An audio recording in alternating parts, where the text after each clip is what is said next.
আন এক গুৰুত্বপূৰ্ণ খবৰ এডিআৰই নিযুক্তিলৈ বৃহৎ মন্তব্য কৰিছে ৰাজ্যৰ মুখ্যমন্ত্ৰী ডক্টৰ হিমন্ত বিশ্ব শৰ্মাই ফেচবুক লাইভ যোগে এই কথা ঘোষণা কৰিছে যে অতি শীঘ্ৰেই আসতে নিযুক্তি দিয়া হ'ব যিসকল উত্তীৰ্ণ হৈছে সেই প্ৰাৰ্থীসকলক অতি শীঘ্ৰেই নিযুক্তি দিয়া হ'ব তাৰ পাছত পুনৰ ওলাব বৃহৎ নিযুক্তিৰ বিজ্ঞাপন পুনৰ নিযুক্তিৰ বিজ্ঞাপন প্ৰকাশ পাব আৰু সেই ভাল খবৰ দিছে লাখ লাখ শিক্ষিত নিবনুৱাক পুনৰ ভাল খবৰ দিছে ৰাজ্যৰ মুখ্যমন্ত্ৰী ডক্টৰ হিমন্ত বিশ্ব শৰ্মাই সবিশেষ খবৰ এই মুহূৰ্তত আমি লৈ আহিছো আৰু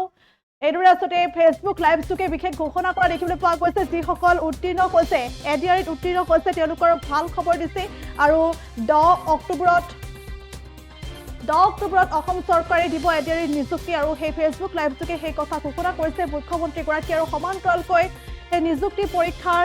নিযুক্তি দিয়াৰ পাছতেই 2026 চনৰ জানুৱাৰী মাহত প্ৰকাশ পাব পুনৰ নতুন বিজ্ঞাপন নতুন চাকৰি বিজ্ঞাপন প্ৰকাশ পাব চৰকাৰী চাকৰিৰ বিজ্ঞাপন পুনৰ প্ৰকাশ পাব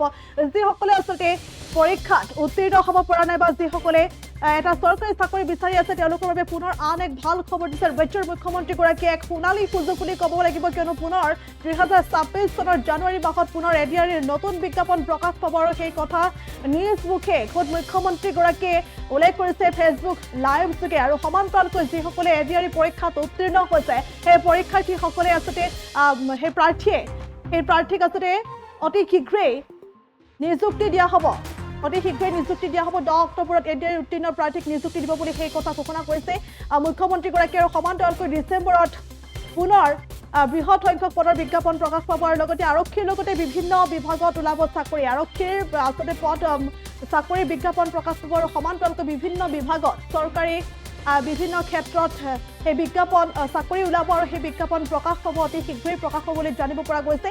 পুনৰলৈ কৈছোঁ এই মুহূৰ্তৰে গুৰুত্বপূৰ্ণ খবৰ কিয়নো ফেচবুক লাইভ যোগে কালিৰ দিনটোত এই কথা ঘোষণা কৰিছে আকৌ অসম পুলিচৰ বিজ্ঞাপন প্ৰকাশ পাব বুলিও মুখ্যমন্ত্ৰীগৰাকীয়ে সদৰি কৰিছে আৰু সমান্তৰালকৈ যিসকলে উত্তীৰ্ণ হৈছে এডিআৰই পৰীক্ষাত উত্তীৰ্ণ হৈছে সেই পৰীক্ষাৰ্থীসকলে আচলতে সেই প্ৰাৰ্থীসকলে অৰেল টেষ্ট লোৱা হ'ব অৰ্থাৎ মৌখিক পৰীক্ষা লোৱা হ'ব স্কিল টেষ্ট লোৱা হ'ব এই ধৰণে আচলতে কৈছে তাৰ পাছতে যিসকলে উত্তীৰ্ণ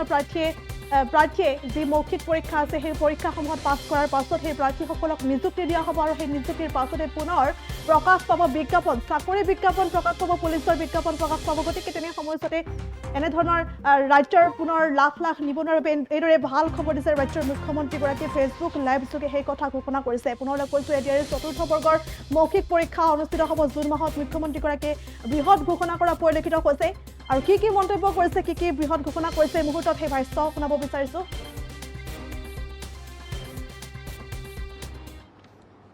এডিআৰই ৰিজাল্ট দিলে মই অত্যন্ত আনন্দিত যে তৃতীয় আৰু চতুৰ্থ শ্ৰেণীৰ ৰিজাল্ট দিয়াৰ পিছত সকলোৱে এটা কথা স্বীকাৰ কৰিছে যে এই ৰিজাল্ট মেৰিটৰ আধাৰত হৈছে মেধাৰ ভিত্তিত হৈছে আৰু সঁচাকৈ চৰকাৰী চাকৰি আমি মেধাৰ ভিত্তিত দিয়াৰ বাবে প্ৰতিশ্ৰুতিবদ্ধ এতিয়া কোনোবাই মোক কৈছে মামা কাট অফ নম্বৰ বহুত হ'ল কাট অফ নম্বৰটো চৰকাৰে নিয়ন্ত্ৰণ নকৰে যদি 3000 পোষ্ট থাকে আমি 2জন কৰি বা 3জন কৰি উত্তীৰ্ণ প্ৰাৰ্থীক মাতো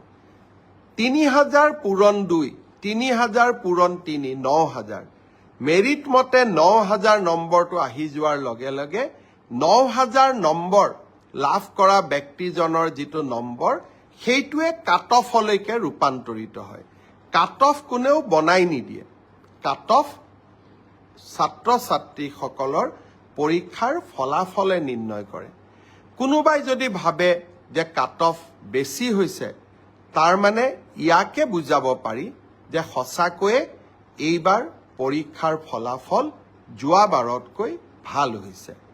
অসম পুলিচৰো দ্বিতীয় কাট অফ নোলায় কিন্তু বছৰটোৰ শেষৰ ফালে আমি আকৌ নতুন অসম পুলিচত খালী হৈ থকা পোষ্টসমূহ আমি এডভাৰটাইজ কৰিম কোনোবাই যদি পোৱা নাই হতাশ হ'ব নালাগে দৌৰৰ প্ৰেক্টিচ অব্যাহত ৰাখিব লাগে এডিআৰই পৰীক্ষাৰ প্ৰসংগতে মই উল্লেখ কৰিব খুজিছো যে এডিআৰইৰ চতুৰ্থ বৰ্গৰ পৰীক্ষাৰ বাবে এতিয়া এটা অৰেল টেষ্ট হ'ব এই অৰেল টেষ্ট আমি জুন মাহত অনুষ্ঠিত কৰিম লগে লগে এডিআৰইৰ তৃতীয় বৰ্ষৰ পাছ কৰা ছাত্ৰ ছাত্ৰীসকল বা যুৱক যুৱতীসকলৰ বাবে এটা স্কিল টেষ্ট হ'ব সেই স্কিল টেষ্টটো আমি অহা জুন মাহত আমি আৰম্ভ কৰিম আমাৰ লক্ষ্য হৈছে যাতে এডিআৰিৰ নিযুক্তিও আমি 10 অক্টোবৰত দিব পাৰোঁ আৰু নৱেম্বৰ ডিচেম্বৰ জানুৱাৰীৰ ভিতৰত এডিআৰিৰ নতুন এডভাৰটাইজমেণ্টটো আমি যাতে দিব পাৰোঁ অৰ্থাৎ আমি আমাৰ যুৱক যুৱতীসকলৰ মাজত আশাৰ বন্তি গছি আমি জ্বলাই ৰাখিব খুজিছোঁ আঙুৰলতা ডেকাই এই ব্ৰডকাষ্ট চাই আছে মিন্ময় দাস ব্ৰডকাষ্ট চাই আছে ভাস্কৰ শৰ্মাই ব্ৰডকাষ্ট চাই আছে কৃষ্ণা নাথ